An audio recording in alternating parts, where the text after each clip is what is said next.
2, 1, mark. 5 minutes to the start of our Heat 1A, our H1 Unlimited hydroplanes, the fastest race boats in the world, can now come out on the race course. The first boat away from the pit area is the U91, the Goodman Real Estate. So that was the 5-minute mark, and it is time to go racing. Let's run down the boats that will be in our Heat 1A. The U1, it is predominantly blue and white. It is the Miss HomeStreet. It is driven by Dylan Runney. He is a rookie, but he is a good one. He's going to be joined by the bright red Beacon Electric U8, driven by J. Michael Kelly. J. Michael Kelly's teammate, Corey Peabody, drives the U9. It's predominantly white. It is the Beacon Plumbing. And rounding out our 4-boat field in our Heat 1A is the white trimmed in black and gold Goodman Real Estate. It's U91. It is driven by Andrew Tate. Our boats can cut the race course. I'm expecting we're going to see some of that happen here very quickly. But before we get to that, as J. Michael Kelly is going to cut across the race course, the start of our Heat 1A is just a few minutes away, and Seafair reminds you that for your own safety and the safety of those around you, everyone must be out of the water when the hydros are on the Ted Jones race course. So it is time to get out of the water and enjoy the fastest race boats in the world. John Walters, I made a comment that I expected a couple of the boats to cut the race course. They all did. Yeah, the race started the minute they pushed the button to leave the dock there, and you can see they're all running fairly close together. The start is huge here. These are only 3-lap preliminary races, so if somebody gets a jump on you, it's tough, as fast as all these boats are, you'll make up that difference and make up that distance. Now, you're going to see guys that want to have the inside lane. They're going to try to drag guys up there early so that they can, maybe get them to jump the gun or make a mistake. You have to maintain a minimum speed of 80 miles per hour. That's kind of a judgment call now, and as Dylan cuts across the infield here to try and pick up that inside lane as everybody else is coming down the front straightaway here. So it's going to be a battle from the very beginning. Just like we said, this is a heavyweight championship, but it's going to be, 4 different fighters. Yeah, this is going to be good. So we're coming up on 2 minutes and 40 seconds. 2 minutes and 40 seconds. Again, for those of you that have never seen this before, we're not racing yet. That doesn't mean we're not in the middle of a competition right now. Watch J. Michael Kelly. Is he going to make a move? I thought maybe he might jump across to the backstretch, but no, that would have been a legal maneuver, but he did not. He went all the way down to the bottom of the race course as we approach 2 minutes and 20 seconds, 2:20 until the start. Remember, our boats do not have assigned lanes. They are jockeying for position. So wherever somebody is on the course right now, that may be where they want to be. It may not be where they want to be. As John was talking earlier, you've got to have a plan B, C, and sometimes D when you get out on the race course. We will begin our 3-lap preliminary Heat 1A in 1 minute and 50 seconds. John, they're all up at the top end of the race course. Dylan Runney's going to come off first. Yeah, the way this race course is set up, at the 1-minute gun, you want to be between, about the apex of turn 1 here and the exit pin. It's a short run down that back straightaway, especially as fast as these guys go. So you're going to see everybody try to get down there, and like you mentioned, you're either at where the spot you want to be on the race course or where you would think you want the competition to think you want to be there. So a lot of this is just head games, and a lot of it's playing the game. And another piece to this puzzle that we talked about earlier, but not yet during this heat, the boats cannot drop below 80 miles per hour. So that really affects how you fight for these positions. You can't just go park in a lane at the top end of the race course. You have to maintain at least 80 miles an hour. That will be determined by the officials when we finish the heat and the boats come back to the pit area and they look at the data recorder. So now inside 1 minute, they were pretty much where you were talking about, John, and right now it looks as though Dylan Runney in the U1, the Miss HomeStreet, is going to sit in lane number 1 up the backstretch. That's going to be his teammate Andrew Tate sitting in 2, lane 3. It looks like Corey Peabody, but we're going to watch where J. Michael Kelly might slot. He's coming up behind the boats, and we are inside 35 seconds. John, they're at the top end. We're going to be racing here inside 25 seconds. Yeah, they're all in pretty good shape. Dylan may be a little bit early, and you saw J. Michael Kelly last week, get up there too early, and he had to make a decision. Do I jump the gun or do I get disqualified? If you jump the gun, at least you get to continue to race. It's about 7 seconds off the exit pin, and here they come. Inside 10 seconds now. They come down to the start. It is Runny in 1. It is Tate in 2. It's Peabody in 3. On the outside, J. Michael Kelly. We are 3 seconds, 2 seconds, 1. Mark, it looks to be legal from here. We'll call them as they are on the water. And John Walters said that Dylan Runny didn't bring a lot of boat speed down as he was early. He's going to trail the field into turn 1. Our leader on the outside is J. Michael Kelly, but he's already been passed to the left of him on the inside. That is going to be Corey Peabody in the Beacon Plumbing, and inside of him it is Andrew Tate. It is Tate. It is Peabody up the backstretch. Halfway through, Peabody on the outside. He's up by about 3 boat lengths, but now, John, it's that inside lane position that Andrew's got at the top end. Yeah, Corey's really in the best position here because he can control, how wide and how early, they get into the turn there. So he's going to try to hold and maintain that radius around there as they start down the straightaway towards the start-finish line to the end of lap 1. A boat that's showing me an awful lot of speed right now is J. Michael Kelly because he's staying in the mix here and he's running the biggest race course on the far outside. Our 4th place boat across the line is Dylan Runny in the HomeStreet now. Down to the lower end of the race course, it is still Corey Peabody. He's running in lane number 2. He's holding Andrew Tate to a nice tight line on the inside. He's driving him legal, John. He's giving him enough room, but he's not giving him any more. Yeah, he's not giving him any extra, and he knows exactly where he's at. He's got spotters that are telling him he can see the race course himself very well, and he knows as long as he can pinch, Andrew in that first turn there, that he's going to have to come off the throttle to maintain his boat speed so he doesn't slide out into that rooster tail. So he's actually controlling the first turn, even though he's not in the first lane. I've been making the comment all weekend long that nobody has solved the Corey Peabody puzzle, and once again he's out almost by a rooster tail. J. Michael Kelly on the far outside has got his sight set on Andrew Tate, but that's going to be a tall order as the boats go down to the bottom end of the race course for the 3rd and final time. Our leader off the exit pin, Corey Peabody, got almost a full rooster tail now on Andrew Tate on the inside. Tate, our top qualifier. Our Beacon Plumbing with Corey Peabody was our 3rd fastest qualifier, but John Walters, they've got a good race setup, and he's walking away from our top qualifier up the backstretch. They've got an excellent race set up. The water was good. Corey did a really good job, and like I mentioned earlier, lane 2 is the place you want to be here. This is a big, wide race course with big turns, and boy, you get on any farther outside than that, and it's a long, long ways around these turns, but Corey was in a position to control that first turn and really put him in a position to win. Checkered flag flies. Corey Peabody in the U9. Beacon Plumbing, 2nd place, is going to go to our top qualifier, Andrew Tate, U91 Goodman Real Estate. Then it's J. Michael Kelly in 3rd, driving the 8. That is the Beacon Electric. And the man who was a little bit early at the start, and you saw how it can cost him, Dylan Runny in the U1, the Miss HomeStreet. You talked about it, John. You said maybe Dylan was early. He was. He came off the corner. The other guys were behind him, got to put the foot down. They brought the momentum to the line. And unfortunately, as you said prior to the heat, you can't let these guys get the jump on you because they're just too quick. You'll never catch them in 3 laps. Exactly. And in the old days, you used to be able to sneak up there a little bit early and you could back off the throttle. You could, use up some extra time going wide in the turns or whatever. But if you drop below 80 miles an hour, you're going to get penalized now. So you put yourself in a real tough position. You want to get up there and put yourself in a good spot to be able to get the lane that you want without having to forfeit the boat speed. And Corey did just a great job, kept the boat in good clean water. J. Michael did a great job keeping the boat in good clean water. Unfortunately, that effort that Dylan put on to try and get the inside lane cost him boat position. So that was a real tough thing for him to have to deal with. And short 2-mile race course here, as fast as these boats are, the chances of driving around these guys on the outside are not good.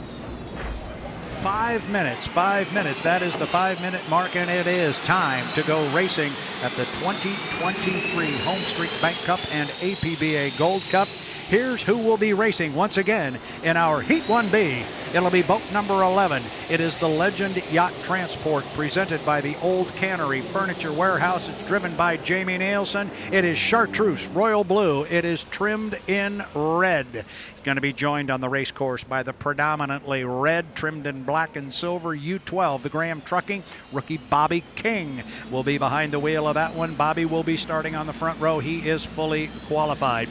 Then you've got the U40, the boat John was talking about, that he thinks he may have everybody covered in top end speed. That's not everything, but it's a lot. Dustin Eccles will drive that beautiful blue and yellow hydroplane. It's the U40, the flavor pack.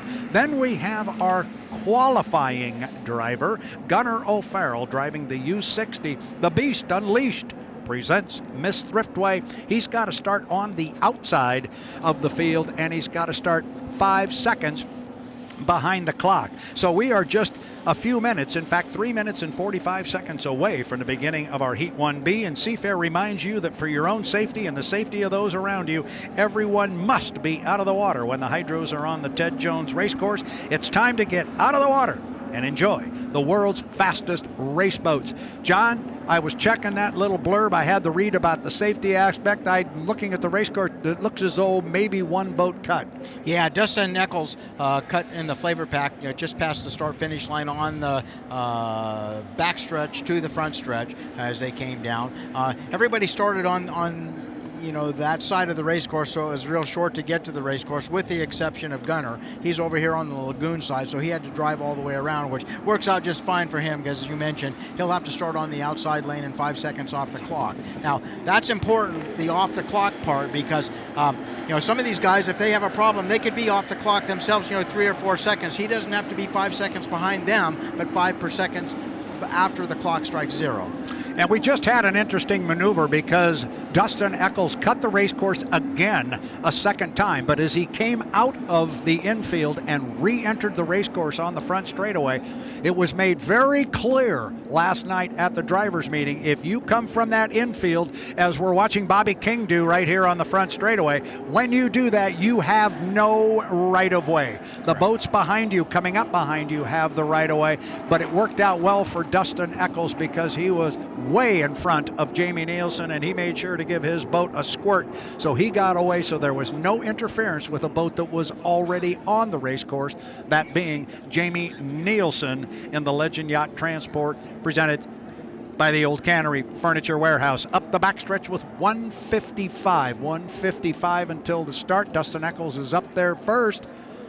He might be a little bit early. John, you were saying he wanted to be down here at the lower end at a minute. Remember, he can't just slow the boat down. He's got to stay above 80 miles per hour. Got to stay above 80 miles per hour, maintain a planing attitude. And you want to be about the apex to the exit pin when the 1 minute gun goes off. Now, you've already heard and seen some jockeying going on. If you hear that popping and banging out there, that's a compressor stall where the bleed band is locked closed, and it's getting down to a point where the bleed band is closing and the fuel control gets unhappy and the compressor stalls. Dustin's a little bit early there. If he backs off the throttle here, he risks going under 80 miles an hour and could be penalized a lap or even disqualified. So as we're getting for the countdown for the 1 minute gun right now. 3 seconds, 2 seconds, 1 mark. I think Dustin's going to be okay. He went deep into that corner to scruff off a little bit of time. Now he can swing it back into an inside lane. The boats don't determine their final lane until the entrance pin of the upper corner up by the bridge. So they could still see a lane change at this point, but I don't think it's going to happen. I think that's the way they're going to come to the line. Dustin Eccles in the U40, the flavor pack, is going to sit in lane number 1. Lane number 2 is going to go to Jamie Nielsen. That is in the Legend Yacht Transport. That is the Chartreuse and Royal Blue. Then it is going to be Bobby King in the red trimmed in black Graham Trucking to U12. We'll have Gunnar O'Farrell on the far outside and trailing the field coming to the line. We are inside 20 seconds until the start. Watch the boats fan out on the top end of the race course, and then a run down to turn number 1. And we are inside 10 seconds. Now look at Bobby King. He's got speed bringing it to the line. Is he too early? We are 3 seconds, 2 seconds, 1 mark. Boats are across the line. Bobby King appears to have a good start, and it is a legal start. It is legal. Bobby King, the rookie, going to take him down to the lower end of the race course, but he's got Jamie Nielsen with him, and also now Nielsen takes over the lead on the inside. Off the corner, coming up the backstretch, Jamie Nielsen, U11, Legend Yacht Transport, looking strong. Again, another good start for Jamie Nielsen, John, as they go up the top end of the race course, but he's got company in Bobby King. Yeah, Jamie made a really good start up there, and when Dustin got up there a little bit early, he had to slide out wide just a little bit, and Jamie slid inside of him there, got the number 1 lane. So, like I say, I think that flavor pack boat's got a little top end on everybody here. Jamie was able to, reel in Bobby there in the 12 as they got down there, and boy, they've got a real good race going here as they go to the first turn at the end of first lap. Yeah, 1, 2, 3 down to the bottom end of the race course. It is Jamie Nielsen in lane number 1. Bobby King with a good start and a lot of boat speed is sitting in lane number 2. He is in position number 2.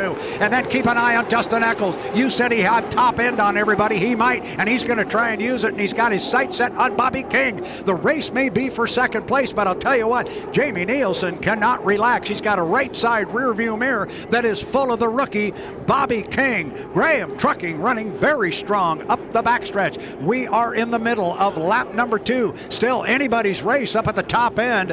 Where is Gunnar O'Farrell? There he is. He's halfway up the backstretch. So O'Farrell is still running in 4th place. Jamie Nielsen's going to come down and put 2 in the books, and that is going to be in 1st place. But look at the run for 2nd place. Here comes Dustin Eccles on the outside, the flavor pack. He flies the 40 as he drives around Bobby King on the outside. But King's going to have lane position on the inside. This corner's going to be very interesting for our 2nd place battle. It is the flavor pack, U40 Dustin Eccles. He has now taken over 2nd place. He's holding Bobby King in tight, but our leader with a full 2 rooster tails over those 2 boats remains Jamie Nielsen. Legend Yacht Transport presents the Old Cannery Furniture Warehouses at the top end of the course and looking strong. Don't count out Bobby King. He's still got lane position up here, and Dustin Eccles is going to have to drive a great big race course to go outside the wake of Jamie Nielsen. But coming down to pick up a checkered flag here, at least unofficially in our Heat 1B, Jamie Nielsen. U11 Legend Yacht Transport. 2nd place is going to go to Dustin Eccles in the flavor pack. 3rd place to Bobby King in the Graham Trucking, the U12.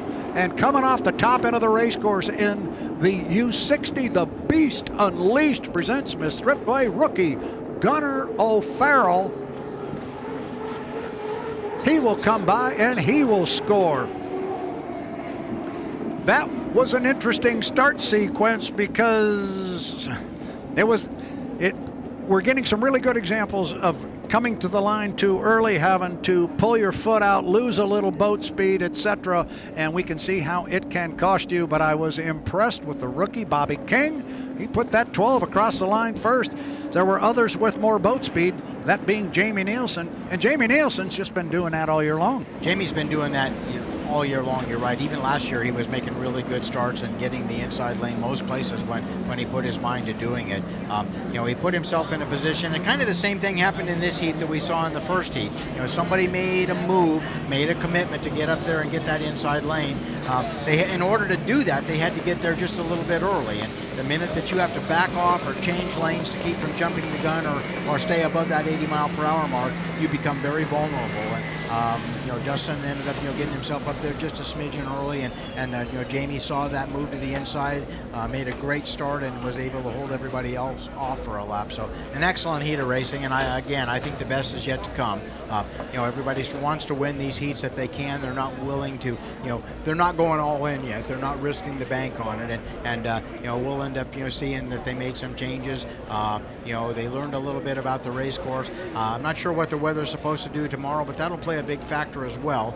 We've got another set of heats here this afternoon. The water typically gets rougher as the day goes on, and with the things that they learned here, all the stuff that they've got in their notebook and on the computer there, the next set of heats I think are going to be just as good as these. Should be a good one. We're coming up on 4 minutes until the start of our Heat 2A, and Seafair reminds you that for your own safety and the safety of those around you, everyone must be out of the water when the hydros are on the Ted Jones race course.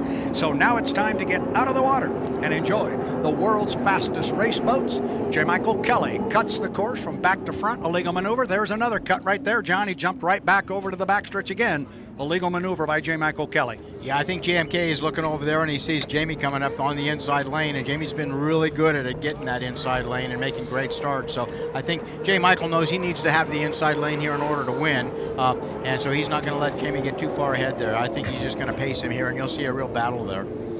Down to the lower end of the race course, Dustin Eccles driving the flavor pack, and boy, did he go deep into that lower corner. Watching the clock, everybody is. Remember, for those of you who are new or may not remember from this morning, the lanes are not assigned when they leave the pit area. They are fighting for those lanes, and this is what we call the milling period. John Walter, sometimes referred to as the race before the race. It definitely is the race before the race, and like I say, I think that you're seeing one going on here right now with Jamie Nielsen and J. Michael Kelly. J. Michael's working real hard to move over and take that inside lane. He's just kind of pacing in behind there, and now you see Dustin, cutting across the infield here, looking to get into the hunt for that inside lane as well. So right now they're all in really good shape. Like we talked about in the earlier heats, you want to be about the apex to the exit pin or the first turn there when the 1 minute gun goes off, and then you can cruise down the back straightaway, and it's only about a 7-second run from the exit pin to the starting line.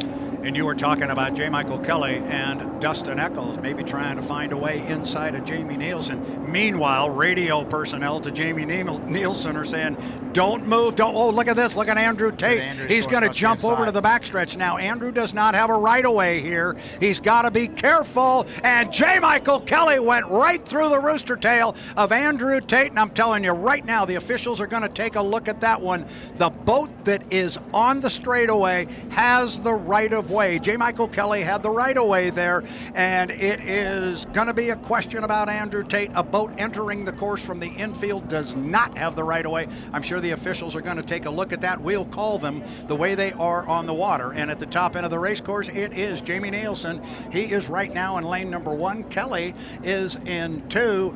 It is Andrew Tate in lane number 3. Watch him come off the top end of the race course. But we're still a minute 30, still a minute 35, John, until our start. So they got to go all the way down and around again. Yeah, they're going to cruise down here, staying above that 80-mile-per-hour minimum, trying to establish and hold these lanes. Like I say, if they can get down to the first turn here about the apex when the 1 minute gun goes off, they'll be in great shape. You'll see them accelerate and start up the turn. Now, they can still change lanes until they get to the score-up buoy here, which is the entrance pin of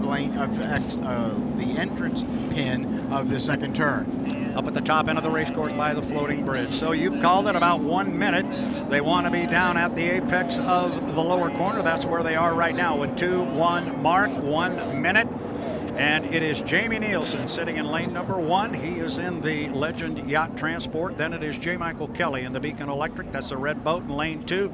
Coming up behind them is the predominantly white boat, the Goodman Real Estate, with Andrew Tate. And it looks like making a charge on the outside is going to be Dustin Eccles in the U40, the Flavor Pack, 37 seconds. John, as they go up the backstretch. Yeah, they're all in pretty good shape right here. Actually, from J. Michael K back, they're in excellent shape. And you can see they're going to start accelerating, getting after the power here. They're going to have a little bit of a speed advantage by the time they get to Jamie up there, but he's still in control of this field right now. Jamie Nielsen is in 1. Kelly is in 2. Tate is in 3. Eccles is on the outside. They are at the exit pin of the corner at 11 seconds. So they're going to have to hold back here just a little bit. We are inside 10 seconds. Now they start to come up on the power curve. Going to be a pretty start. We are 3 seconds, 2 seconds, 1 mark, and we are racing in Heat 2A. The start appeared to be good, but we'll monitor the radio, and it is going to be Andrew Tate and J. Michael Kelly that are going to get down here first, and they are literally side by side. But once again, Jamie Nielsen with the lane position on the outside. They're going to come off the corner 3 wide. The start is under review. We'll keep an ear to the radio. Look at them, 3 wide down the backstretch. And now J. Michael Kelly in the Beacon Electric starts to move out a little bit on Jamie Nielsen, but he's bringing Andrew Tate with him. The two of them are tied together as they get to the top end of the race course and enter into turn number 2. Nielsen with the lane position on the inside, but boy, John, we got a barn burner on the outside. Yeah, we absolutely do, and Jamie's got the inside lane, but he's really having to watch himself as the other 2 boats have got overlap now, and they're starting to put the pinch on him, hoping he'll have to back off the throttle, and then they'll give them a clear advantage to move over to that inside lane. One lap in the books with 2 more to go. It was J. Michael Kelly by about a boat length and a half, but now Tate has closed that up. He's basically pulled up alongside Mike. The 2 of them are going to come off the lower corner virtually side by side. Looks like one boat, but now we see a little bit of white. We can see Andrew Tate, Goodman Real Estate, Beacon Electric tied together up the backstretch, and watch on the outside. Dustin Eccles in the Flavor Pack. He's not being lost. He was in 4th place. He has now moved past Jamie Nielsen as they get to the top end of the race course. Dustin Eccles driving a mighty big race course, but our leaders still tied together as they come down to put 2 in the books, John. Yeah, as they come down this straightaway here, J. Michael Kelly's got the catbird seat. He's, the inside lane, even though he's not in lane number 1, but he's able to, keep Andrew on his hip right there and really control the race course. The boat is accelerating good. They got great boat ride. Boy, I'll tell you what, Andrew Tate really flew the 91 as he got down to the corner. Kelly's going to come out first. Now he's opened up a little bit of water on Andrew Tate, making about 4 or 5 boat lengths. I'm telling you, Dustin Eccles not going away in third, but I don't think he's going to have enough time to run down Andrew Tate. J. Michael Kelly, you heard John Walter say he is in the catbird seat. He's sitting on an inside lane. He's just got to negotiate this north turn, come through clean, come down, and he will pick up a checkered flag and an apparent 400 big points, and that's going to be huge in the national high point standings. We'll get to that later. Here they come, top of the course, come down to put 3 up and 3 down. Checkered flag flies. It is J. Michael Kelly in the Beacon Electric. He will finish first. Andrew Tate will come across in second place. A hard-charging Dustin Eccles will come across in the U40, the Flavor Pack. And Jamie Nielsen, he will come down and finish in 4th place. He had that lane on the inside, but boy, it didn't take long for Kelly and Tate to move out on him, and like you say, then it got tight in there for Jamie, and they were holding him on that inside lane, and it's just tough to do. It is tough to do, and even Dustin, he appears to have top end on everybody here, but this is a big race course, and if you're on lane 3 or 4 like that, with only 3 laps to accomplish it in, it's difficult to drive by them. And typically, when you've got top end on everybody, you don't have the bottom end, and you don't accelerate as well. And on this big, wide race course, that's really what you want, is the bottom end. You want to be able to get through the turns well, just squirt off that exit pin, and pull hard all the way to the next turn. And I think Dustin maybe has a little more gear, or maybe just a little bigger propeller than he needs right now, and they'll make some changes. They'll be better.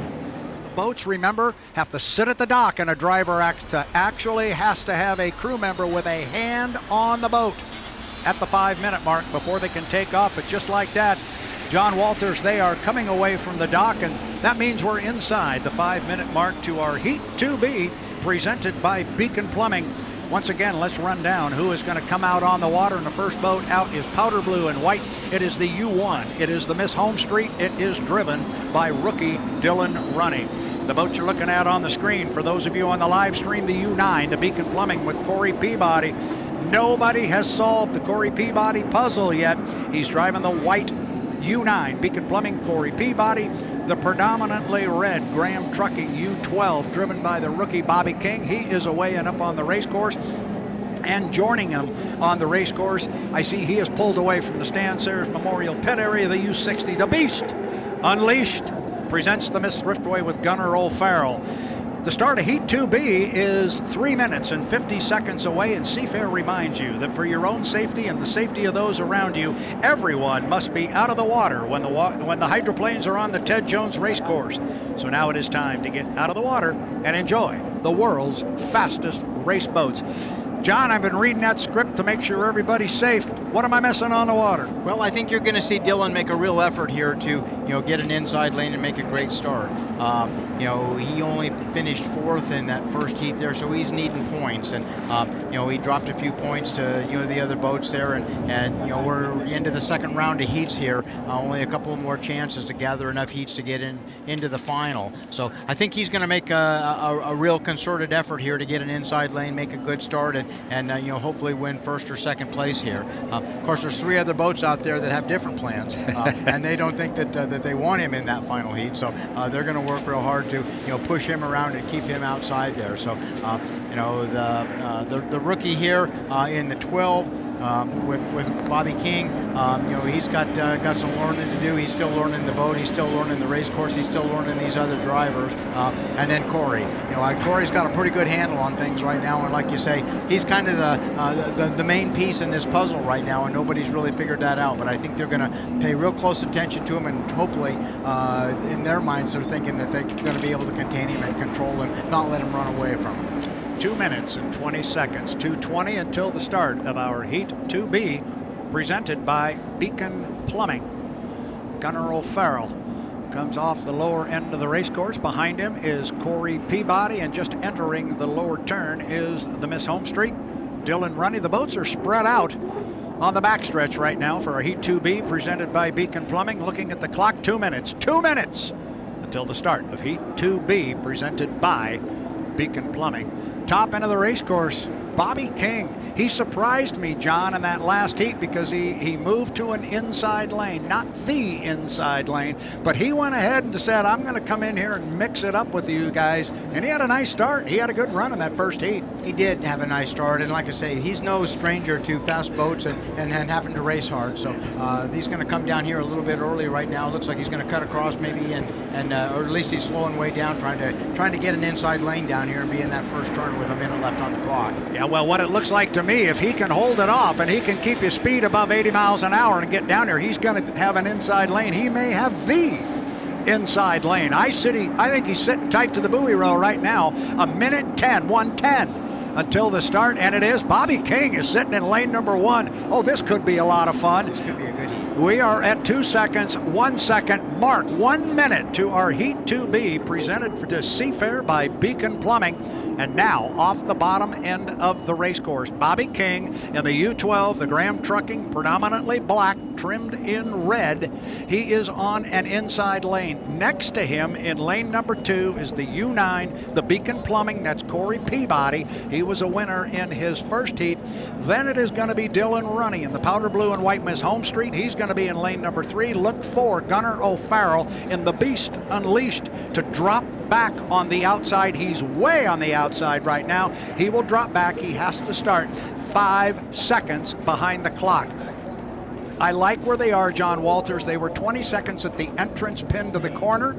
Look at King sitting in 1. I like it. Now, Dylan Runny, he's out in front of everybody, but he's not going to have a lot of boat speed. We are coming up inside 5 seconds. We are 3 seconds, 2, 1. Mark, it appears to be a very clean start. Corey Peabody's going to break the clock. It is a legal start, and he's going to get down to the corner first, but he's got Bobby King off to his left on the inside lane. Look for Corey to stick the white nose out first, and there he is, Corey Peabody. But he's got a left side rear view mirror full of Bobby King. I'm liking this rookie, Bobby King, John. Yeah, I definitely like Bobby. He comes from a long line of good boat racers, his dad, of course, being one of those. He's going to hang right in there at this point in time. Corey's got enough overlap. He could take the lane, but I bet that he won't. He'll give him plenty of room down there. He's got boat speed on everybody right now. He made a great start leading these guys around the upper turn. The boat you don't see is the HomeStreet, the Miss HomeStreet. He is on the outside. He is in third position. You couldn't see him up the backstretch. Here comes Corey. 1 up, 1 down, 2 to go. Still got Bobby King on the inside. It's about a rooster tail lead for Corey Peabody. The race is going to be for second place. Can Dylan Runny run down the rookie Bobby King on the inside? He's going to have to do it on a big race course, John. He is, and this is a long ways around this race course, but Dylan's got the boat in a good lane right there. He's accelerating really hard. The boat comes off the turns, and he appears to have boat speed on Bobby when he gets to the other end there. But he runs out of straightaway just about the time that he gets in a position to make a move. I'm telling you right now, Bobby King has closed up on Corey Peabody. He's only back by about 4, maybe 5 boat lengths, and he's got an inside lane. Bobby King is making a run out of this on the inside. King right on the buoy row. They're going to come off together. Peabody on the outside. King has taken the lead off the corner, and they're going to be side by side as they come down and put 2 in the books. Bobby King driving the daylights out of the Graham Trucking on the inside. He has moved away from Dylan Runny, who's dropped back in third position. Third and final lap, lower end of the race course. How do we do down here? Corey Peabody found some extra speed. He's opened up about 4 boat lengths. I'll tell you what, I don't know if King surprised Corey or not, but he made a run on that last straightaway. It's hard to say exactly if maybe he snuck up on him there, but Corey's opened up a little bit of ground here. He's given Bobby enough room inside there. He's given him a lane in about a foot, so he's got to get in there and tighten up that radius. Now we're back to keeping an eye on Dylan Runny in third. I don't know if he can run down Bobby King. He's way on the outside, got a big race course to do it. But meanwhile, here comes the leader. Here comes our apparent winner of Heat 2B, presented by Beacon Plumbing. It is the Beacon Plumbing. Nobody has solved the Corey Peabody puzzle. The race for second, it's a doozy, but it's Bobby King by 5 boat lengths over Dylan Runny in the HomeStreet. Holy cow, the rookie just keeps showing me more and more. Top end of the race course, here comes another rookie. We had 3 rookies in that particular heat. Didn't look like it. Looked like pretty good racing to me. Here comes Gunnar O'Farrell in the Beast Unleashed. Presents Miss Thriftway. I got excited about that one, John. That was kind of fun. I had a good time. Let's do that again. Yeah, absolutely. That was an excellent heat. And again, I think this is just a preview of things to come tomorrow.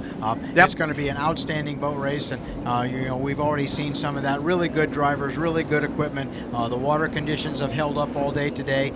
Actually, this overcast makes it a little bit easier to drive the boat. You don't get that glare off the water and things. And it's been great. So I'm very happy to be here and excited about what's yet to come. What is yet to come, because this is just a precursor to what's going to happen tomorrow. Remember, fans, 6 boats on the front row tomorrow in a 5-lap winner-take-all final.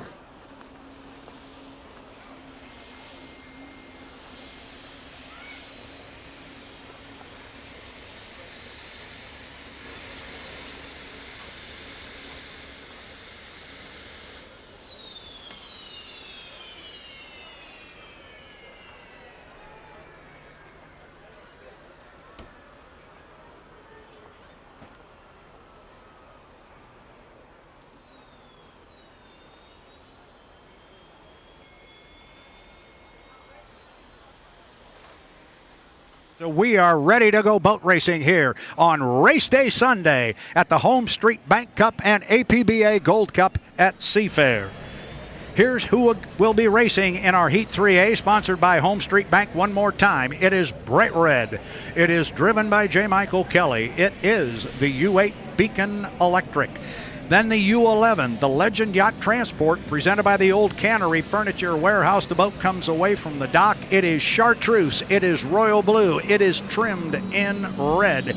It is driven by Jamie Nielsen. Then you have the U40. They are away from the dock as well. It is blue and yellow. It is driven by Dustin Eccles. And the white boat with the orange or persimmon, if you would like, stripes on the boat, looks like the Miss Thriftway. For those of you of a certain vintage, it is the Beast Unleashed presents the Miss Thriftway. It is driven by Gunnar O'Farrell. The start of Heat 3A is just under 4 minutes away, and Seafair reminds you that for your own safety and the safety of those around you, everybody must be out of the water when the hydros are on the Ted Jones race course, and they are on that course now. We need you up and on the shoreline, please. So now it's time to get out of the water and enjoy the world's fastest race boats. 3 minutes and 30 seconds, 3:30 to the start of our Heat 3A, presented by HomeStreet Bank. John Walters. Yesterday, the boats came out of the pit area, and immediately everybody was jumping across the race course. This morning, first heat, nobody. Yeah, that's just the difference, I guess, depending on when they left and how they, lined up on the course there. It's so important to get the inside lane here, and they're able to go. Now, we've just got one that's cut across the infield here, and Jamie Nielsen has taken a shortcut across the course, not going through the first turn here, trying to get a position to establish that position in the inside lane. And that's a perfectly legal maneuver. Now here comes Jamie from the backside to the front, and that too is a legal maneuver. He can only cut the race course where he just did it. He can cut back to front like he just did at the north end of the race course. He can cut front to back at the bottom end of the race course, which he did before. And he, Jamie Nielsen, is going to follow J. Michael Kelly in the U8. That's the Bright Red Beacon Electric. He's going to follow him down to the lower end of the race course. Meanwhile, coming off the bottom end of the race course at 2:23 until the start. 2:20 now up the backstretch. The first boat up there is the blue and yellow. That is the Flavor Pack. And Dustin Eccles, he's followed by Gunnar O'Farrell in the predominantly white Beast Unleashed presents Miss Thriftway. 2:06, John, 2:06. This is the milling period. A lot can happen over the next couple of minutes. It definitely can, and we're a minute away from that 1 minute gun. Most of these guys are going to want to be about the apex of the first turn down here when the 1 minute gun goes off, and then they'll stroll up the back straightaway, hopefully in the lane that they've chosen. When they get at the other turn up there, they're going to be about a 12-second run from the exit pin to the starting finish line. All right, 140 to the start. Everybody went up to the top except Jamie Nielsen again. He cut the race course again. He cut it back to front. He cut it at the top end, a legal maneuver. So here comes Dustin Eccles down the front straightaway. He's coming down here at 1:25. You heard John just say you want to be at the apex of this corner about the 1 minute mark, so they might be a little bit early. Jamie Nielsen trails both Gunnar O'Farrell and Dustin Eccles down to the corner, and then your last boat going down there, which actually I like perhaps the positioning of J. Michael Kelly. That's the red boat. He's going to be the last one down there. Fans, our boats, when they come out on the race course, they are not assigned a lane. They actually jockey for those positions, and to get those lanes, the last piece to that puzzle is you cannot drop below 80 miles per hour, and that will be determined when they take the data acquisition boxes out of the boat after the heat. The data will tell them if they dropped below 80. We saw that yesterday inside 40 seconds heading up toward the top end of the race course, John Walters. Here they go up the back straightaway, and you can see Jamie, pulled off that magic again, got the inside lane in a good position there. I think that everybody's going to, close it up here pretty quickly, and there'll be a race literally from the exit pin to the starting line. 20 seconds until the start. We're going to go 3 times around. J. Michael Kelly, he's going to have an outside start, but he's going to come into lane 3. That's right. Gunner's got to stay on the outside. The lane was there for him. We are inside 10 seconds to our start. We are coming up on 5. We are 4, 3, 2, 1.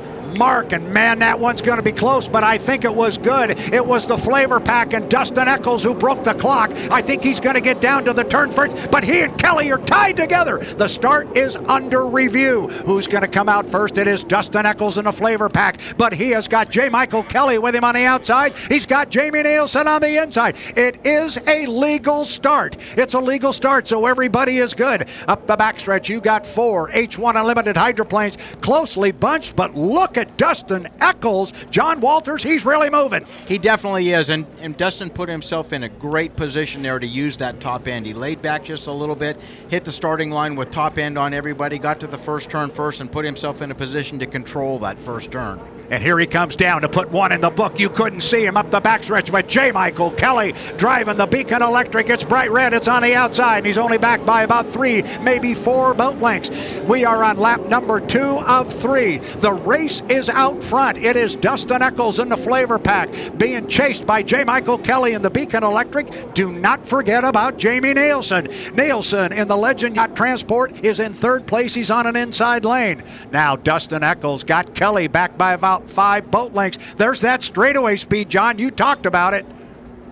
Yeah, he's pulling everybody going down the back straightaway there again. He gets into the turn in a nice lane, very controlled, leaving room for Jamie to get through there without any conflict. He's just trying to, come out wide as can, push J. Michael Kelly around the race course a little bit and use up some of that time. And you can see, they get very close coming off the exit pin. Yeah, and when he's pushing J. Michael Kelly out like that, what he's doing is leaving the door wide open for Jamie Nielsen to pick up ground and save ground on that inside lane. Kelly's driving an awfully big race course. It is Dustin Eccles off the lower end of the race course. He is in first place, but now you see Jamie Nielsen has moved up alongside J. Michael Kelly. They are going to be dead even as they come off the bottom end of the race course, and it's that big course, John, that J. Michael Kelly's having to drive that's opening the door for Jamie Nielsen. It's a long ways around for J. Michael Kelly as he's on the outside down there, and you can see Dustin's got a little top end on. Everybody gets down there first. Now, when J. Michael has such a big area to make up the difference there, Jamie running on that inside lane's got a much shorter distance, so they come off the exit pin dead even. Checkered flag flies for Dustin Eccles in the flavor pack, and now it's going to be J. Michael Kelly in the Beacon Electric holding off a hard-charging Jamie Nielsen in the Legend Yacht Transport presented by the old Cannery Furniture Warehouse. 1, 2, 3. They come across the start-finish line. Gunnar O'Farrell, our rookie, will come home and pick up 4th place. Points in the U60 The Beast Unleashed presents Miss Thriftway. We promised some good side-by-side racing. We had it. And you've been talking about it all weekend. That 40's got some top end speed. He got it wound up that time, and he just slowly moved away from the field. Yeah, he absolutely did. Dustin did a great job of making a start there, and you can see when he went down the back straightaway, he was in a position to go a little wide and a little deep down there by the floating bridge. So when he turned around and started heading south, he had a head of steam on everybody. He probably had 10 miles an hour on the pack by the time they got to the start line there, and he just used that to his advantage, get to the first turn first, and whoever gets there first can control that, and his boat turns well. It does everything well. Good top end. Great job, Dustin Eccles. We look down in the pit area. There's a hand by a crew member on the back of every boat. And the first one away from the dock is the U9, the Beacon Plumbing. That is going to be Corey Peabody just off to his right. And now turning away from him is the U91, Andrew Tate, in the gold and white Goodman Real Estate. Couple of boats away from the dock. Here comes Dylan Runny. He will come away from the dock in the powder blue and white Miss HomeStreet. So we're getting ready to go racing here. Let's run down our field one more time. It's the U1, the Miss HomeStreet with Dylan Runny. It is the U9, the Beacon Plumbing and Corey Peabody, the bright red trimmed in black and silver, the U12 Graham Trucking, that's Bobby King, the white trimmed in gold and black, the U91 Andrew Tate. We are 4 minutes and 5 seconds away from the start of Heat 3B, and Seafair reminds you that for your own safety and the safety of those around you, everyone must be out of the water when the hydros are on the Ted Jones race course. But now it's time to get out of the water and enjoy the world's fastest race boats, the H1 Unlimited Hydroplanes. John, 3:45 until the start. I was reading the spot. What did I miss? Well, I think that as they came down the back straightaway here, we saw kind of an instant replay of what we saw yesterday. Corey Peterson cut across the infield here just north of the start-finish line. Andrew followed him through there, and then Bobby followed him around there. So they're kind of pacing each other. They're kind of checking each other out here. What have you got? Where do you want to be? How are you going to do it? In the old days in the sport of boxing, when they had a fight that really wasn't much of a fight, they called it a boat race. We're going to borrow, we're going to borrow a word from their sport. I think the only way somebody's going to win this is going to be a knockout. Now, well, that works for me. Now, watch this. Now, these are a couple of teammates here. Dylan Runny going to cut the race course, going to cut it right in front of Andrew Tate. Now, he came out. The boat that is moving to the race course from the infield, in this case the HomeStreet and Dylan Runny, he doesn't have any right-of-way until such time as he passes two buoys. Now, he got nowheres near his teammate. That would be the Goodman Real Estate and Andrew Tate. There would be no incident there. 2 minutes and 35 seconds to the start. Here comes the rookie Bobby King across start-finish line. He did a great job yesterday of getting an inside lane. We'll see how it plays out this time, but right now, watch where Andrew Tate's going. He is going to go on the outside of Dylan Runny.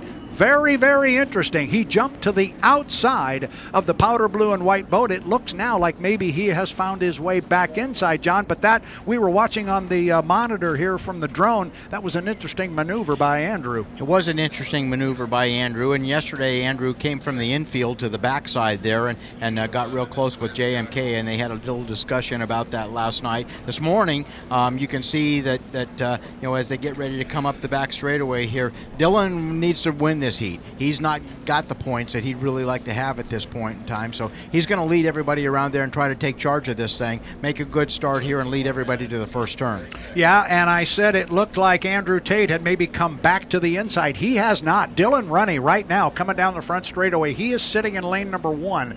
Behind him, and now in lane 2, just to his outside, albeit behind him by quite a ways, is Andrew Tate and the Goodman Real Estate, the U91. Then lane 3 is slotted Corey Peabody. Nobody has beaten Mr. Peabody in a heat that he has finished. And then on the outside right now is Bobby King in the Graham Trucking. Coming up on 5 seconds to the 1 minute mark. The boats have to declare the lane they are going to race in. They do that by the lane they are in when they get to the entrance pin of the floating bridge turn. That's the lane they have to bring to the start-finish line. Then standard overlap rules apply. So we could see a lane change now, but we're getting late in the game. I don't see anything happening. If Dylan Runny, who's way out in front, John, he's got to watch that 80-mile-an-hour rule. He does. That was a problem that he had yesterday, and he's kind of setting him up for the same sort of thing this time. I really think Corey's in the best position right here. He's back behind everybody. Dylan's trying to get up there to assure that he gets that inside lane, but yesterday when he did that, he was able to get up there in the inside lane, but he was a little bit early, and when he had to back off, the other guys came around with boat speed on him, led him to the first turn, and he ended up finishing back in the pack. Yeah, the two boats from Madison are leading the field up here. The HomeStreet's going to come off the corner first. Then it's going to be Andrew in lane number 2. Corey's behind the field right now as they come off the top end of the race course. We are inside 10 seconds. We're inside 5 seconds. We are 4, 2, 1.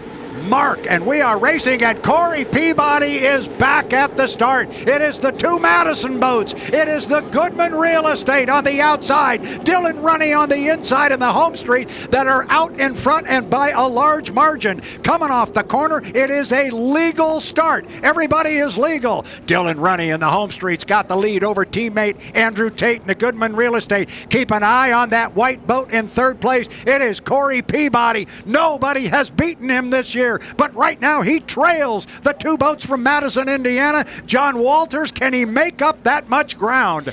You know, he's got a lot of ground to make up, and Andrew's pushing real hard on the outside there as they come down the outside. He's actually kind of protecting the boat on the inside of him because Corey's got to get around the first one first, which is going to be Andrew. So he's got a long ways to go. This is a big race course, big wide turns. It's tough to make up any ground here. Dylan's in a perfect spot right there on the inside lane. Good lead going into the first turn. The water's a little bit rough. You can see the kind of the sawtooth in the skid fin water there as it's hooking and unhooking as he comes off the exit pin and with the lead. And I mentioned those two boats are from Madison, Indiana, but do not expect Andrew Tate to just sit back there in second place. If he's got a shot at getting around Dylan Runny, trust me, he will take it. Andrew Tate is a racer, and he is closing on Dylan Runny at the top end of the race course. There's Runny, there's Tate, lane one, lane two. We're going to come down and put two in the book. They are going to be side by side. Andrew really hung the 91. He's got a lot of air underneath it. He had to pull his foot. We start lap number 3. It's a two-boat length advantage for Dylan Runny at the bottom end of the race course.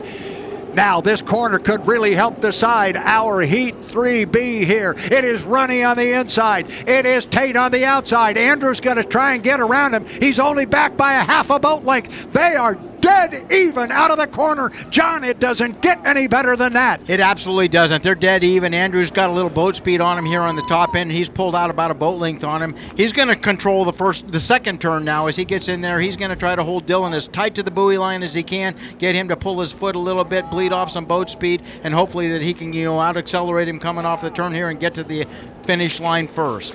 They have been racing against each other since they were 9 years old. Oh my goodness, this is going to be close. It is Andrew Tate.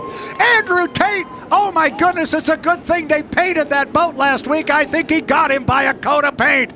Oh my goodness, that was close. Wow, what a race. What a race. And we said it on lap number 2. I said, don't expect him just because, quote unquote, they're teammates, to expect Andrew Tate to let him have that win. It's just not going to happen. It's not in the DNA of Andrew Tate. And he was actually asked about that before the season started. And he said, yeah, we're teammates. He said, but I don't like that word. He goes, Dylan wears powder blue and I wear gold and white. And when we get on the water, I want to win. Holy cow, that was some kind of fun. And John, I can't say it anymore. The Corey Peabody puzzle has been apparently solved, although Corey's going to kick himself. He was late at the start. He will. He was just a little bit late at the start, and a second or two, made all the difference in the world there.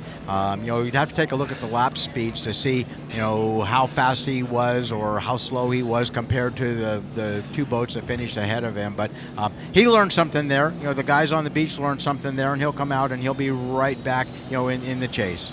That is the 5-minute mark. That means the boats can come away from the pit area. Corey Peabody is already up and running in the U9, the Beacon Plumbing. So is Bobby King in the U12, the Graham Trucking. Let's go down the boats that are going to run, all 4 of them that are coming in our Heat 4A. It is the U9, the Beacon Plumbing. It is predominantly white. It's got blue lettering on it. It is driven by Corey Peabody. Going to be joined by the Chartreuse and Royal Blue, trimmed in red, Legend Yacht Transport, presented by the Old Cannery Furniture Warehouse, driven by Jamie Nielsen of Gig Harbor, Washington. Going to be joined by the U12, the predominantly black and red, trimmed in silver, the Graham Trucking, driven by Bobby King, and then the white boat trimmed in black and gold. It's a U91. It is the Goodman Real Estate. So we are right now 4 minutes away from the start of our Heat 4A, and Seafair reminds you that for your own safety and the safety of those around you, everyone must be out of the water when the hydros are on the Ted Jones race course. John Walters, you can't go swimming right now, but it is now time to get out of the water, and we are going to enjoy the world's fastest race boats. I've been reading a copy, John Walters, as I've been saying, as Andrew Tate cuts the race course. What did I miss? Well, Andrew did indeed cut across, and so did Corey. He followed Corey across. I think Bobby was just practicing leading everybody up the back straightaway, which I think he's going to try to do on a more permanent basis as time goes on and he gets some more seat time here. But Jamie's out there pacing around.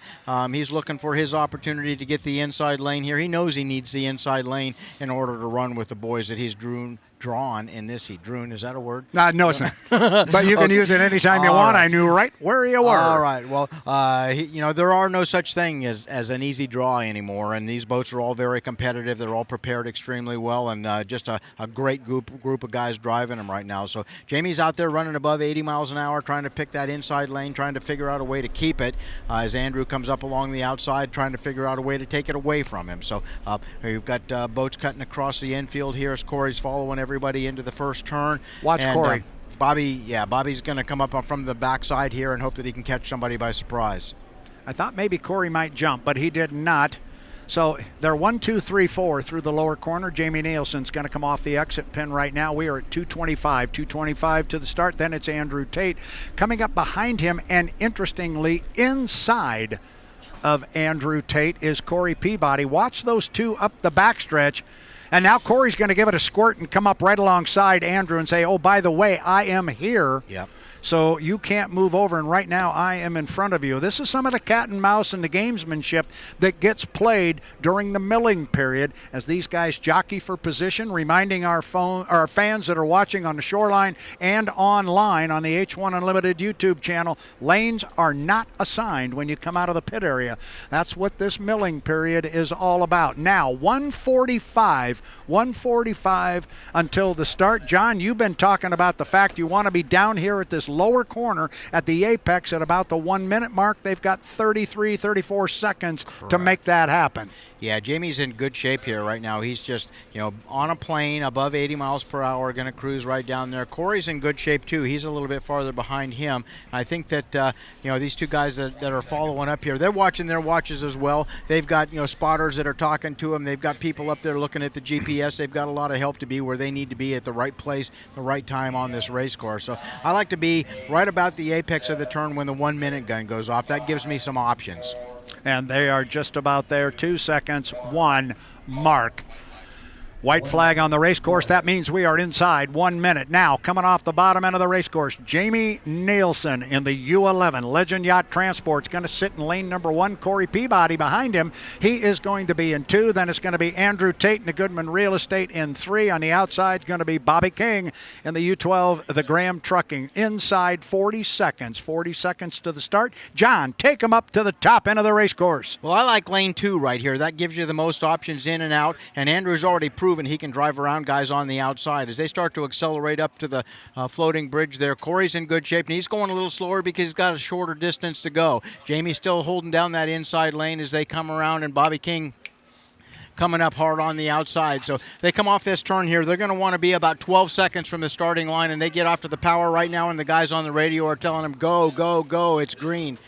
Bobby's on the outside. He's just a little bit ahead. He had to back off just a bit there, and everybody else is pushing really hard. So we may have a gun jumper here. We're going to have to take a look at that, and it's going to be under review, I'm sure. Yeah, I think Bobby King may have got across that line a little bit too early. The start is under review, but we'll call them the way they are on the water. And right now, the way they are is Jamie Nielsen is going to come out of that corner first. Nielsen is out first, but there is Tate on the outside. There's Corey in between them. 1, 2, 3. You've got a good boat race up the back chute. And now Andrew Tate, Corey Peabody begin to separate themselves a little bit from third place, and that being Jamie Nielsen in the U11. Top end of the race course, it is Tate on the outside. It is Corey on the inside. Off the exit pin, side by side, gonna come down and put one in the book. Yes, Bobby King in the 12 did jump the gun, but our leaders are legal, and it's Peabody by 2.5 boat lengths on Tate as they cross the line at the completion of lap number 1, but Andrew is not gonna go away.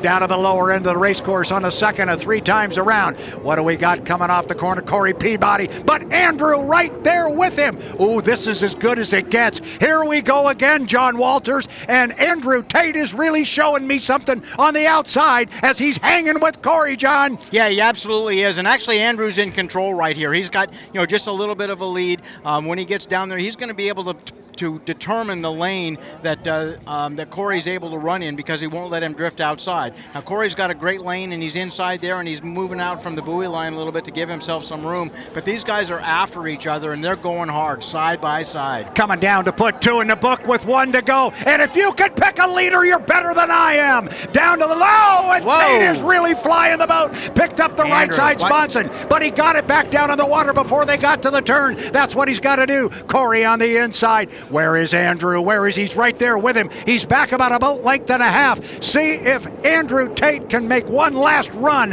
up the backstretch at Corey Peabody. Peabody, our national high points leader. Andrew Tate, our top qualifier. These are tall, and there goes Andrew. Andrew is pulled up alongside and taking the lead at the top end. Got a boat length. This is going to decide it. Going to try and hold him in tight. He does. Everybody hang on. Here we go. This is for the checkered flag. Corey in 1. Going to be Tater on the outside. And Tater is going to finish in second place, 2 boat lengths behind Corey Peabody. Oh my goodness. We've got a good race off the top end of the race course between J.B. Nielsen and Bobby King, but Bobby King jumped the start. He will have an extra lap to go. Oh my gosh, John. Wow. This is too much fun. It is too much fun, and that was really exciting. As they came down this front straightaway, there's very little wind right now on Lake Washington, but what wind there is was right in their face when they were coming down, and you could see that Andrew was flying that boat, trying to get every ounce of speed out of it that he could get, and he got it pretty high several times, scary high, honestly, and I'm glad that he was able to lay it back down, and the boat was running really well on the outside lane there. He had farther to go. It'll be interesting to take a look at the lap times. I wouldn't be at all surprised to find out that Andrew had faster lap times but had more distance. Wow. I'm glad you were talking. I was catching my breath. I was about to flag somebody over to give you some CPR here, so I can't do this by myself. We got to just keep this rolling.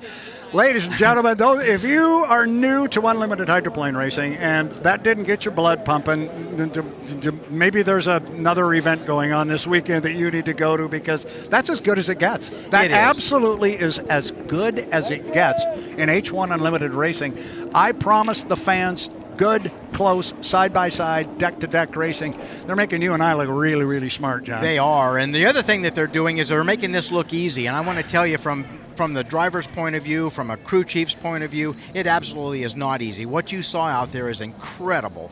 The fact that those 2 boats could go that hard with each other, that fast, with each other, completely in control, at times maybe on the edge of being completely in control or even in control at all. But that was amazing, absolutely amazing. And these drivers, these boats are so good, they make it look easy, and I promise you it is not. Yeah. They are indeed. Everybody came out of the pits, went around the first turn there, and are in fact going up the back straightaway. Kind of at a cruising speed here right now, trying to figure out where they want to be and what everybody else wants to be. I ran upstairs there real quick trying to get lap times on that last exciting heat, and H1 is doing such a good job of running these heats, and Seafair is doing such a good job of keeping the action going. The scoring department upstairs can't print them out as fast as they're laying them down, so we'll go back afterwards and we'll do some comparisons then. We'll take that as a good thing. It was pointed out to me just as we approached the 5-minute mark here that there is a little bit of a breeze blowing up the race course, and I know you know about this Genesee Tunnel down here. Yes. And that wind comes down there, comes across the race course. What are these drivers thinking about that? Is there enough wind right now to get their attention? There absolutely is. In fact, we saw it in the last heat. You saw Andrew coming down here picking up that right side, and the wind is blowing right in his face at that point. And it kind of comes across through the little gap in the hills right there, right through the pit area. And right here at the start-finish line is where it seems to be the worst. You can see the flags on the boats out here, blowing pretty good as the air is moving across the water. You're starting to get a little chop on top of the ripples and things on top of the chop and the rollers that are out there. So it's starting to look more and more like the Ted Jones race course, lumpy and bumpy. Lumpy and bumpy sounds like a couple of guys. All right, we're coming up on 2 minutes. 2 minutes to the start of our Heat 4B at the 2023 HomeStreet Bank Cup and APBA Gold Cup race here on Lake Washington. So far, everybody's been very well behaved. J. Michael Kelly came out of the pit area, stuffed himself in lane number 1, and he's been there ever since. Nobody's made a move. And I honestly, John Walters, at 145 at the top end of the race course, I don't think we're going to see anybody make a move. I don't think so either. I think they've pretty well established where they wants to be. J. Michael thinks he needs to be on the inside lane here in order to win this thing. I think Dustin out there in lane 3 thinks he's got enough top end to get to the first turn first and be able to control that turn when he gets there. With Gunner out here on the outside, he's not going to be able to get there in time to mix it up being on the outside lane. So I think it's going to be a real tough one. Dylan's obviously got his work cut out for him here as he's cruising up there in between, trying to make enough room for himself, get there quick enough, and they're just about right on time. We want to be at about the apex when the 1 minute gun goes off, and they're right there. They're right where they want to be. Gunner is a little bit early, but he will be way on the outside. He can scruff off time as he goes up the back chute. Once again, the U1, the Miss HomeStreet, the U8, the Beacon Electric, the Flavor Pack, U40, and the 60. Beast Unleashed presents Miss Thriftway, Runny, Kelly, Eccles, O'Farrell. Up the backstretch, J. Michael Kelly sitting in lane number 1. Dylan Runny, the rookie out of Rumson, New Jersey, sitting in lane number 2. Then it is Dustin Eccles in the yellow and blue Flavor Pack. Coming up on 25 seconds. I like where they are in the race course. An unofficial mark I have is about 20 seconds at that entrance pin. They got there right at 20. Now the boats have fanned out. There's a lot of lane space between them. Gunnar O'Farrell's going to be on the far outside. It's going to be Dylan Runny in lane number 2. Kelly's going to be in 1. Runny's in 2.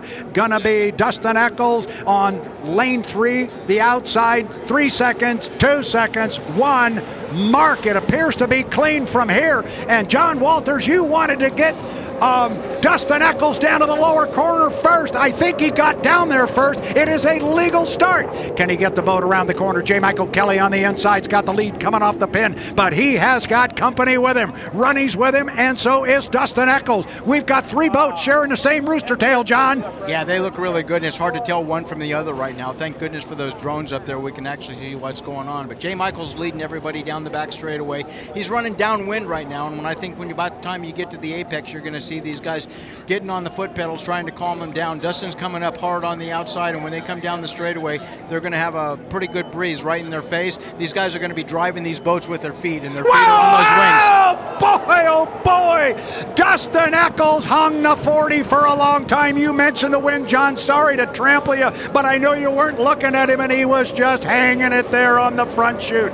Kelly down to the lower end of the race course, lap number 2. And Runny's going to come on. He's given ground on the outside. And boy, that we saw what happened there when he had to pull your foot. I'm sorry there a little bit, but Dustin Eccles having to pull his foot, that cost him a second place position. And now it is Dylan Runny trying to run down J. Michael Kelly on the outside.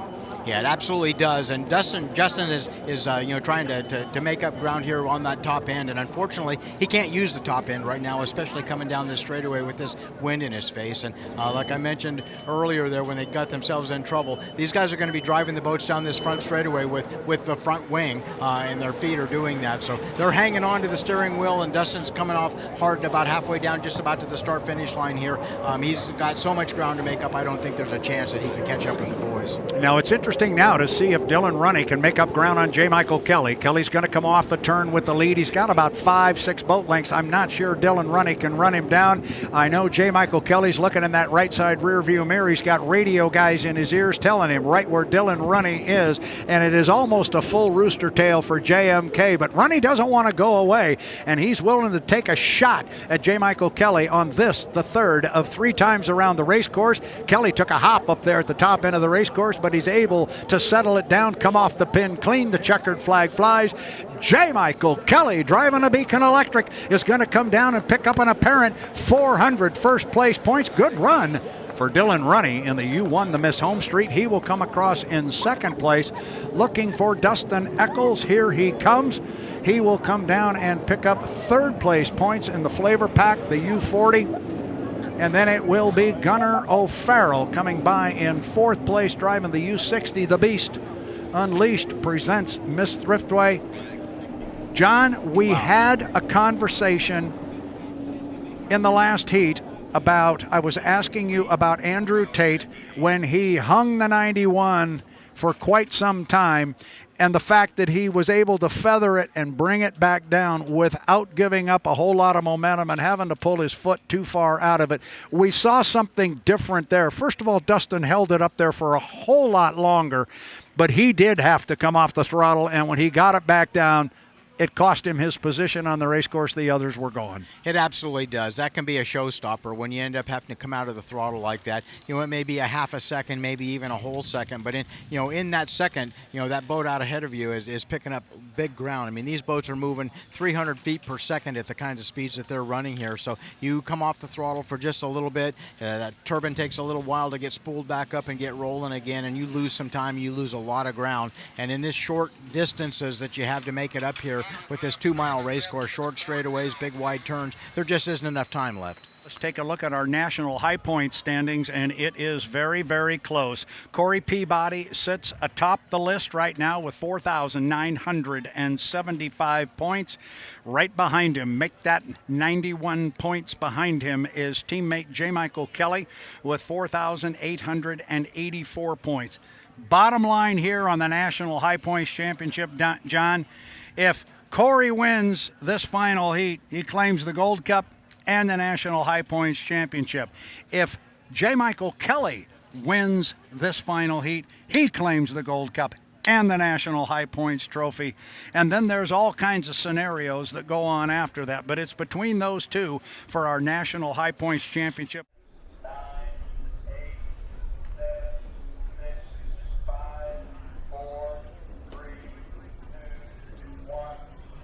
5 minutes to the start of our APBA Gold Cup final heat. It's the HomeStreet Bank Cup, the APBA Gold Cup at Seafair. The first boat away from the dock is going to be Jamie Nielsen. He's going to come out in the Legend Yacht Transport presented by the Old Cannery Furniture Warehouse. Jamie Nielsen away from the dock. It is Chartreuse. It is Royal Blue. And he's going to have the rest of the field right behind him. Ladies and gentlemen, we are inside. 5 minutes. We're at 4:30 until our final heat actually begins. Let's one more time take a look at the boats. It's the U1. It's powder blue and white. It's the Miss HomeStreet. It's driven by Dylan Runney. The bright red U8 Beacon Electric, driven by J. Michael Kelly. The U9, predominantly white with the blue lettering, the Beacon Plumbing, Corey Peabody. Then it's the aforementioned U11 Legend Yacht Transport, presented by the Old Cannery Furniture Warehouse and Jamie Nielsen. Then it's the blue and yellow, the Flavor Pack, the U40, driven by Dustin Eccles. And then the white boat, trimmed in black and gold, the Goodman Real Estate, the U91, driven by Andrew Tate. Our final heat is 3 minutes and 45 seconds away. Seafair reminds you that for your own safety and the safety of those around you, everyone must be out of the water when the hydros are on the Ted Jones race course. So now it's time to get out of the water and enjoy the world's fastest race boats, the H1 Unlimited Hydroplanes. John Walters, I'm reading my copy. I'm not looking. What am I missing? Well, they came out of the pits. As you mentioned, Jamie was the first one out. He got to about the start-finish line on the backstretch there, cut across to the infield, and came over to this side. Dylan went just a little bit farther up the back straightaway and came across on this side. They're all kind of packed up together now with J. Michael Kelly on the inside. It looks like Dylan's cutting across the infield here, going to try to steal that inside lane from JMK. And we've got Andrew on the next lane in lane 3 or 4, and then Corey out in lane 5. It looks like Jamie's back in the back waiting, looking to find an open hole here. And Dustin Eccles following up behind everybody, looking for that opening with all that top end. He wants to get to the first turn first. I was kind of surprised there. It looked like J. Michael Kelly definitely left room for Dylan Runney coming across the race course to get on that inside lane. So with 2:35 until our start up the backstretch, it is Dylan Runney sitting on an inside lane. He now moves a little bit to the outside. Looks like the field's going to move outside with him. It's J. Michael Kelly in 2. But then I talk about the fact that maybe Kelly let Runney on that inside lane. But you've been saying all along, you think lane 2 is the place to be. Maybe let him in. Maybe he wants to. Yep, absolutely. Most of the guys here will tell you that lane 2 is the fastest lane. You can come strolling down here, get to the entrance pin, and just turn the boat in lane 2. Lane 1 is a little bit tighter. It's it's harder to run right on the buoy line, and if somebody's in lane 2 can pinch you, you have no place to move on the inside. You either go inside the race course or hit a buoy. So lane 2 is really the preferable lane. Well, and at the top end of the race course, Dylan Runny went way wide, and J. Michael Kelly actually moved to the inside, but now it appears Runny has tightened it up a little bit, and JMK has let him go in there, and Kelly has moved back to the outside in lane number 2. Andrew Tate finds himself right now sitting in lane number 3. Then it is the Beacon Plumbing Corey Peabody in 4, Jamie Nielsen in 5. Dustin Eccles is on the far outside. I like where they are, although maybe Kelly and Runny might be a little bit early. John Walters, you want to be at that apex at the 1 minute mark. We're not yet to 1:10, although we're there now. Yeah, you sure do, and Dylan's working real hard to try to get the inside lane here. And the way they've run this weekend, I think they need the inside lane to be competitive here. J. Michael Kelly has got enough boat speed, enough experience that I think he can get a little deeper run at it, and he can win from lane 2. But the one I think you really need to keep your eye on there is in lane number 3, and that's Andrew Tate. Andrew's boat is accelerating extremely well. He's able to fly that thing into the wind here better than most people would give you even credit that is even possible to do. And he's managed to not only fly the boat but keep his foot on the throttle at the same time and not really give up any speed there. Where the other boats have gotten badly out of shape, they've had to back off the throttle and they lose a lot of time there. I think we got a couple of boats up there early, and certainly Dylan Runny is one of them. I think Kelly might be a little bit early. We're at 20 seconds right now, and they're already coming off the top end of the race course. I think Runny's going to have that inside lane, but he may have overpaid for it. Then it's going to be Kelly in 2, going to be Tate in 3, Peabody in 4. It's going to be Eccles on the outside. Nielsen's going to be in 5. We are 5, 4, 3, 2, 1. Mark and Andrew Tate did not break the clock. Dylan Runny did, but it was Tate with the boat speed from lane number 3 or 4, and then on the outside it was Dustin Eccles who's going to turn left first, come out of there. It is Andrew Tate. He comes off the corner first, but he's got J. Michael Kelly right with him. Kelly hooked just a little bit as he got to the exit pin of the corner, and Andrew Tate was able to open up a little bit on him. Now Kelly's got the boat straightened back up, and here comes J. Michael Kelly. The start is legal. They are really rolling hard. Somewhere in that mess, and it's back in about 4th place, is Corey Peabody to the exit pin at the top end of the race course. On the outside, coming from lane number 3, it is Andrew Tate in the 91, the Goodman Real Estate. Look at the flavor pack on the outside with Dustin Eccles as he flies it across start-finish line. Remember, fans, we go 5 times around. Corey Peabody is definitely back as Dustin Eccles flew the flavor pack as they got down to the lower end of the race course. Oh, have we got one hooking up here good. It is Andrew Tate on the outside. He's got about 3 boat lengths on J. Michael Kelly. This is turning into a very good 2-boat run, John Walters. But right now, Andrew Tate starting to open up a little bit of water on J. Michael Kelly. Andrew's really in the perfect spot position here. He's got room on the outside to drift out a little bit if he needs to. He's really trying to hold that number 2 lane and not give J. Michael Kelly any more room than he absolutely has to there. They come off the exit pin pretty close because J. Michael had a shorter distance, but Andrew's got top end on him here, and he tends to pull away a little bit more. He's in perfect shape. The boat is one run, but J. Michael Kelly's pulling real hard on the inside there. They're going to be side by side when they get to the entrance pin. Yeah, they're down at the entrance pin of the corner right now. We start lap number 3, and they are literally dead even. They are dead even. Now it's Kelly that you see first coming off the exit pin. Right with him is Andrew Tate. J. Michael Kelly comes off the pin. You can see Tate. He's right on the outside. We expected a barn burner. This is a beauty. We've got a great race running for 2nd place. Dustin Eccles in the flavor pack is on the outside of Corey Peabody in the U9 to Beacon Plumbing. But the race is out front, and Kelly just opened up some water on Tate. Not much, but he's got about 2 or 3 boat lengths. Exit pin off the top end of the race course. The Gold Cup is on the line. The National High Points Championship is on the line. And Kelly has opened up a little bit of water. They'll put 3 in the books with 2 more to go. It is J. Michael Kelly and the Beacon Electric Johnny's opened up water. He has, and Andrew's really fighting with the wind at this point in time. He's really trying to work hard to keep that boat settled down. In the meantime, J. Michael is out front and pushing hard. He's actually stretching the lead a little bit. He's picking up a little bit of room every straight straightaway here. They kind of hold even with each other going through the turns, but with all that water in the air, it's hard to see, exactly what's going on with Andrew over there, but he's losing ground.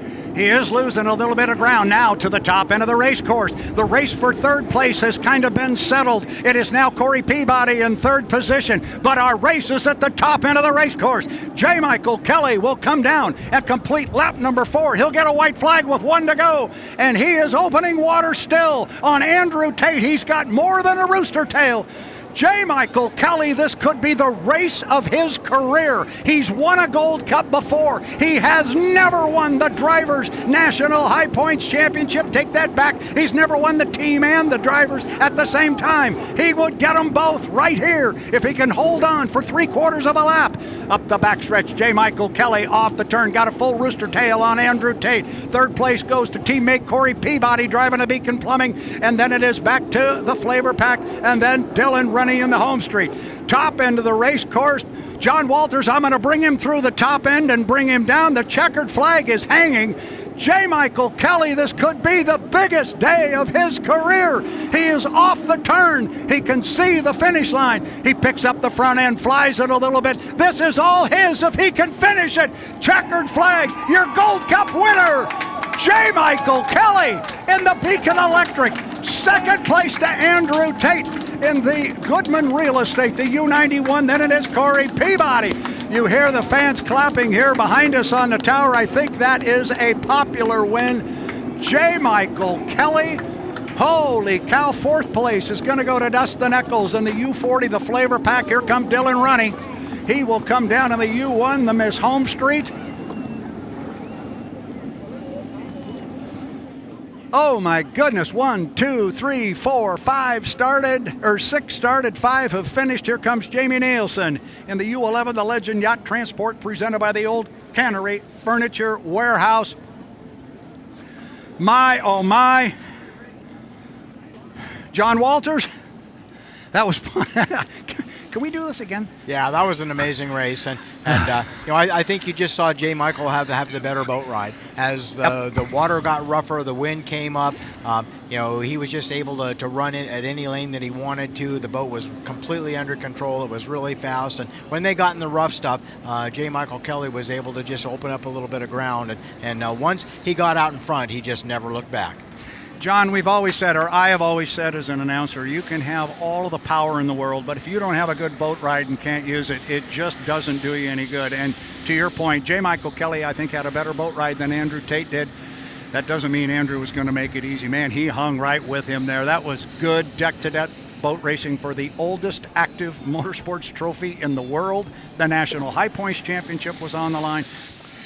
We are watching on the monitor here, J. Michael Kelly has just pulled the U8, the Beacon Electric, back to the dock. Watch him. He is just now climbing out of the cockpit there. He's still maybe 100 feet off, and he is going to get up on the air scoop. Here goes J. Michael Kelly, going to put the fist up in the air. Oh, man, what a moment for this kid. No. The question was, is this his first Gold Cup? No, he has won a Gold Cup before, but this time, if everything stands, he will claim a driver and a team National High Points Championship, which is the first time he will have won both, and he will etch his name for the second time on the oldest active motorsports trophy in the world. Wow. A big day for JMK. And honestly, John, we talk about tech inspection and all that. I really do hope it stands. Let's decide this out there on the water. I totally agree, and I really hope that is indeed the case. These guys have been really good all day long. There haven't been a lot of problems or that. The temperature's been pretty consistent all day long, and I think that we'll get the stuff through the tech inspection here, get them back on the trailer, and everything's going to be okay. And there's the first crew member on board the U8 as Mike finally got back to the dock, and as you might expect, a lot of hugs and handshakes. And of course, the hug and the kiss from the wife is always the most important, and he can check that box. All right, J. Michael, we are live. Can you just even put this into words right now? That was one of the best Gold Cups we have seen in a long, long time. Take me through the race. Just unbelievable.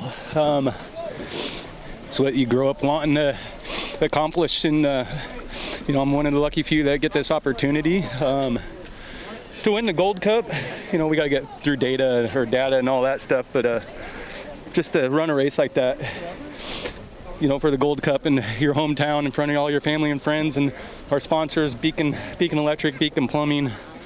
I can't say enough words about it. Just unbelievable. I love this sport.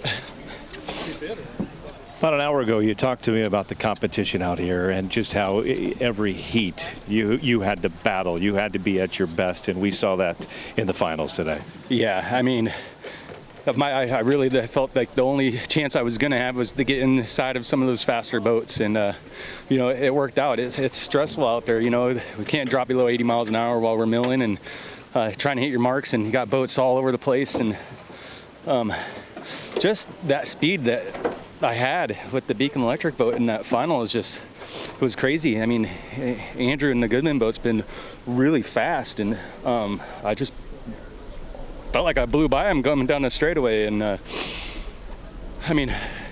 just thank you, Daryl and Vanessa, for bringing me here, and my teammate Corey. He's been on a tear all weekend long. If it wasn't for all season long, if it wasn't for his mishap in Madison, he probably would have came away with the High Point Championship. So, we'll get through this, all the calls and the data and see, and fingers crossed. But I drove my heart out for these guys. Finally, for me, third generational racer, 1904, they started awarding the Gold Cup Championship. You won it once. What does it mean to have your name now on that trophy, the Gold Cup Championship? Just for a second time, if it sticks, amazing. I love this sport, and you look at that trophy, and you look at those names that are on there, and it's not an easy task. It doesn't matter how long you've been racing. I've been my rookie season, 2004. Took me a long time to win my first, and I don't know. I still got it. I just kind of was wondering if I still had it in me to go out there and run with all these younger guys, and I still feel young. I feel like I got more years left in me, and I hope I can keep going strong. I think you showed everybody you still got it. J. Michael Kelly, congratulations. Go celebrate with your team and your family. I know your mom's over there crying, having a good time, but congratulations again. Thank you very much. All right, let's send it back to you guys.